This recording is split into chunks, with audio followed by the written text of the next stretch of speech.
B J പിയുടെ കേരള വിരുദ്ധ സമീപനത്തിൻ്റെ അടിസ്ഥാനം നമുക്കറിയാം.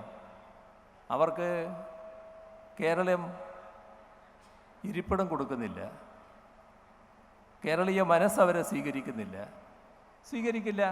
കാരണം കേരളീയ മനസ്സ് മതനിരപേക്ഷതയുടേതാണ്. മതനിരപേക്ഷതക്ക് വർഗീയതയെ ഉൾക്കൊള്ളാനാകില്ല. ആ വിരോധം ബി ജെ പിക്ക് കാണും.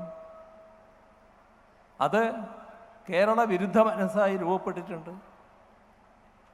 ബി ജെ പിയുടെ കേരള വിരുദ്ധ മനസ്സിനോടൊപ്പം കോൺഗ്രസും ചേരണോ? ബി ജെ പിയോടൊപ്പം ചേർന്ന് കേരള വിരുദ്ധ മനസ്സായി കോൺഗ്രസിൻ്റെ മനസ്സും മാറണോ? അതല്ലേ പ്രശ്നം. എന്താണ് നിങ്ങൾക്ക് യോജിപ്പിനുള്ള തടസ്സം? ഈ കാര്യത്തിൽ കേരളം ഒറ്റക്കെട്ടായി നിൽക്കേണ്ടതല്ലേ? നമ്മുടെ കേരളത്തിൽ നിന്നുള്ള 20 എം.പിമാർ,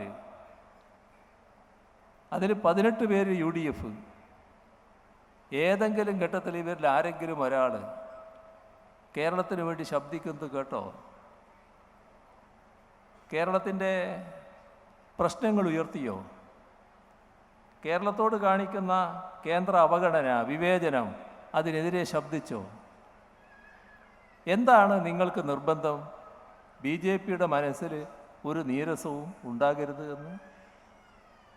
ഞങ്ങൾ സർക്കാർ എം.പിമാരോട് അഭ്യർത്ഥിച്ചു 2 തവണ നിങ്ങൾ സംയുക്തമായി കേന്ദ്ര ധനമന്ത്രിക്ക് നിവേദനം കൊടുക്കണം.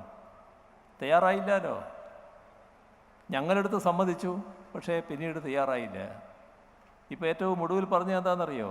നിവേദനത്തിൽ ഞങ്ങൾ ഒപ്പിടണമെങ്കിൽ കേരള ഗവൺമെൻറ്റിൻ്റെ ധനകാര്യ മാനേജ്മെൻറ്റിലെ കെടുകാര്യസ്ഥതയെക്കുറിച്ച് ആദ്യം പറയണം. എന്ന് പറഞ്ഞാൽ കേന്ദ്ര ഗവൺമെൻറ് തെറ്റല്ല, കേരള ഗവൺമെൻറ്റിൻ്റെ ധനകാര്യ മാനേജ്മെൻറ്റിൻ്റെ പിഴവാണ് ഇവിടുത്തെ സാമ്പത്തിക പ്രശ്നങ്ങൾ കാരണമെന്ന് കേന്ദ്ര ഗവൺമെൻറ് എഴുതി കൊടുക്കണം. അത്ര കണ്ട് കേന്ദ്ര ഗവൺമെൻറ്റിനെ ന്യായീകരിക്കാൻ എന്താണ് വ്യഗ്രത? കേരളത്തിൻ്റെ ധനകാര്യ മാനേജ്മെൻറ്റ് മികവിനെക്കുറിച്ച് ഞാൻ നേരത്തെ പറഞ്ഞല്ലോ. എന്തേ ഇവർക്കത് കാണാൻ കഴിയാത്തത്? എന്തിനാണ് ബി ജെ പിയോടൊപ്പം ചേർന്ന് നിൽക്കാൻ വല്ലാത്ത മനസ്സ് വ്യഗ്രതപ്പെടുന്നത്? അതല്ലേ ഇതിൽ കാണുന്നത്?